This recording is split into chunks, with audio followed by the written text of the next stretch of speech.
Well, today I thought I would make some dollhouse miniature radishes for you. Stay tuned and see how fun and easy this project is.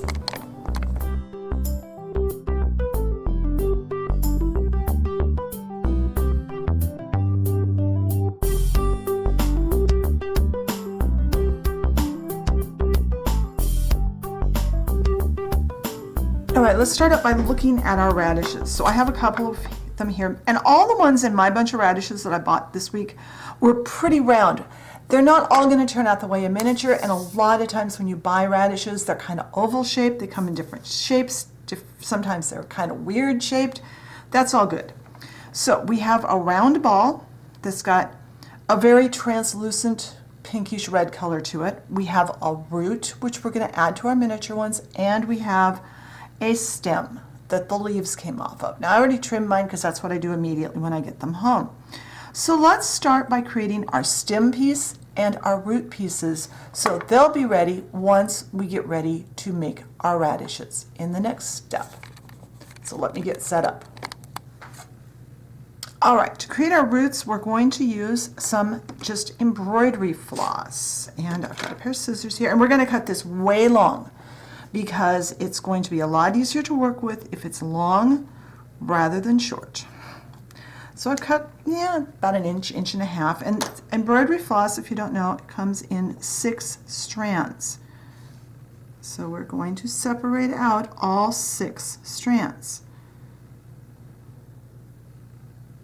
My hands are shaky this morning, so this is going to make it really interesting getting these made. So let's get these all broken down. Yeah, it's just I found it was much easier to do this in this length, and then I can cut them in half when I go to make my radishes and then cut them down again later. Now, I'm going to put some TLS, translucent liquid Sculpey, in the palm of my hand. This is almost empty. I'm going to have to get more soon.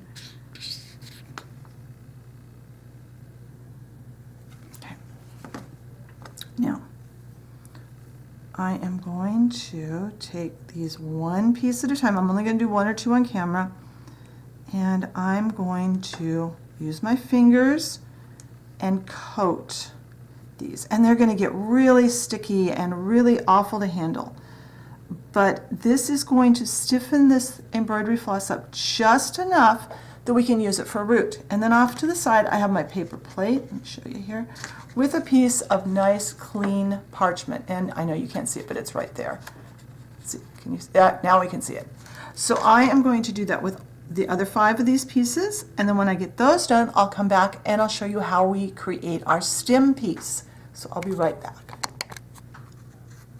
All right, I just want to show you I have these all over here and kind of let them bend around a little bit. Don't have them perfectly straight is kind of the important point there. You want them to have some shape to them because the roots are never very straight. So now I have a small piece of, in fact, I'm not even going to use that much because I'm not going to need much. This is equal parts white and translucent. We're also going to use some of that for our radishes themselves. And this is just a very, very tiny piece of Fimo green. Any green clay will work. You don't want much, just the littlest amount. We're going to make this very translucent white clay. The equal parts white and translucent, I use it so much that I keep it in pre-mixed in my clay stash. But there you can see it's just, this is just a very pale green. This is going to be our stem. It's just like that. And compared to the before the green, you can see it's got a little bit of green tint to it. It doesn't even have to be an even color. That's okay. Let's back you up just a little bit, a little close. All right, now I'm going to roll this out really, really skinny.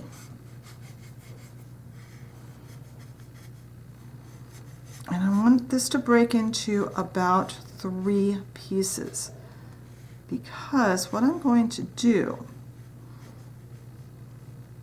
I have a piece of green chalk. I'm going to run my finger on it. And I'm going to roll my finger over this slightly green clay. That's going to make the outside of this green clay be a little darker. And I kind of want to get all the way to the ends. And then I did not want you to spin around each other. Okay. Then I'm going to stick all three of these together. And they aren't the same length because I want some pieces that are one piece, some pieces are two, some that are three. And I'm going to take this piece, I'm going to put it on the same baking tray as these. Let's back you guys up a ways. And then I'm going to bake this at recommended temperature, 250, 275, depending on your oven, for a full 10 minutes. I want these to get nice and cured before we use them in our radishes. So let me get this done, let me get this green off my fingers, and I'll be back so we can start making our radish shapes. All right, now I have cleaned my work tray off as best I can. You do want to get as much of that green off as you can. Now I've got that same white translucent clay mix, and I'm going to make a snake that is about 1/8 of an inch in diameter. You don't have to be perfect. Like I said, radishes come in different sizes. And then I'm going to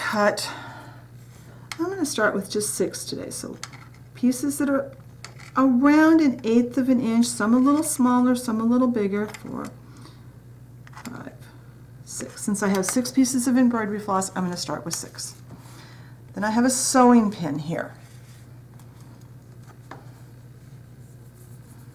I'm going to roll this into a ball, make it as round as you can to start with because it's not going to stay round. And I'm going to kind of skewer this and slide it up my sewing pin. I'm making a hole all the way through.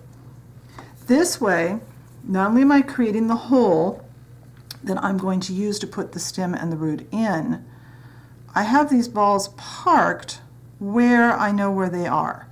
They aren't going to run. I poked way off on that one. Try to be neat when you're poking the holes through and get these on so that they stay.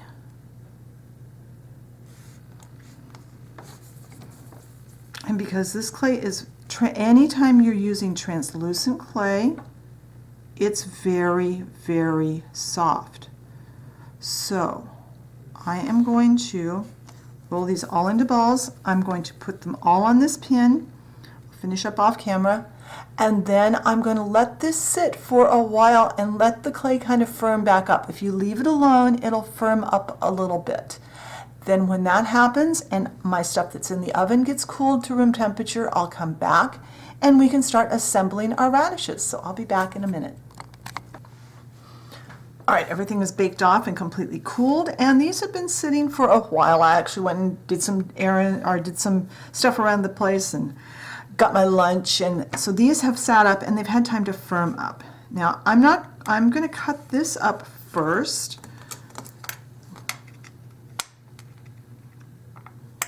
And you're just going to cut little tiny, tiny pieces. It's okay if they stay together. It's okay if they fall apart. If you have some that are paired, that's great. If you don't, that's great too. I always cut extras because I always manage to lose those. And here are our pieces of embroidery floss, and they're a lot stiffer now. And they're thicker. All right, now I have some TLS over here off to the side where I can dip a toothpick into it. I have my dental pick. I have a piece of spaghetti, and we're ready to start working. So I'm going to take the first one off of here. I'm going to attempt to do this without my hands shaking too much, and I'm only going to do a few on camera, so you don't have to watch this over and over 6 times. So into one of those holes, feed some TLS. Then, I like to use a piece of dry spaghetti for this. I'm going to pick up one of these pieces of green snake, and I'm going to try and make it so it's standing up in that hole. You might have to use a pointy tool. There we go. And then I'm going to set that off to the side. I'll do it one more time on camera, and then I'm going to turn the camera off and get all 6 of these so they have stems. So if your hole has closed up, when you take it off the pin, go ahead and open it back up. My hands are still shaking. Annoying. All right. A little bit of TLS. Raw spaghetti is great for picking these little green pieces up because they're so tiny that they pick up really well. Now don't lose track of where you've put your ones that you've got the stems in because you don't want to smush them. So I'm going to do the other 4 of these. When I get those done, I'll come back and we'll put the root end on. All right, I have stems in all of them, so now I'm going to pick them back up one at a time. If the hole in the bottom has closed up, you might need to open it back up. Sometimes the process of putting the stem in, I find you end up closing the hole. Now, these are hopefully firm enough that I can poke them in there.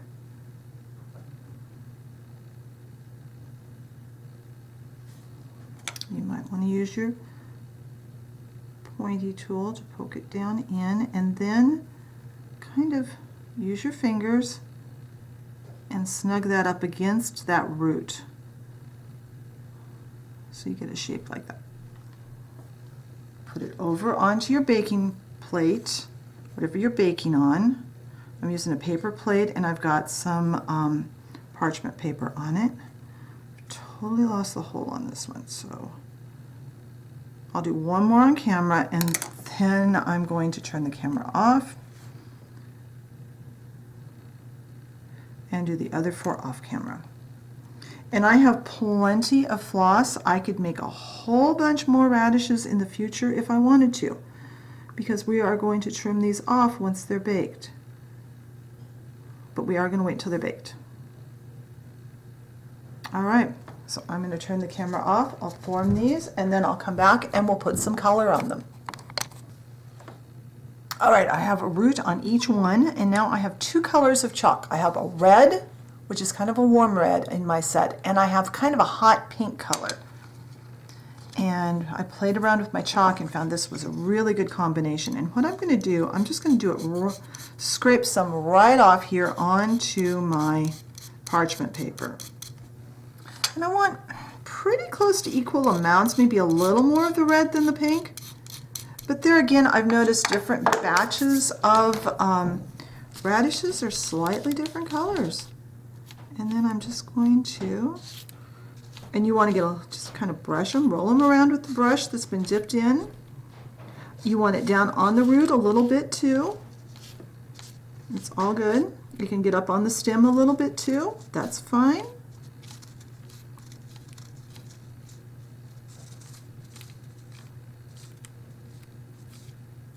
And if you don't get the whole thing covered, that's okay too, because sometimes radishes, the kind of translucent white kind of shows through on a real radish, so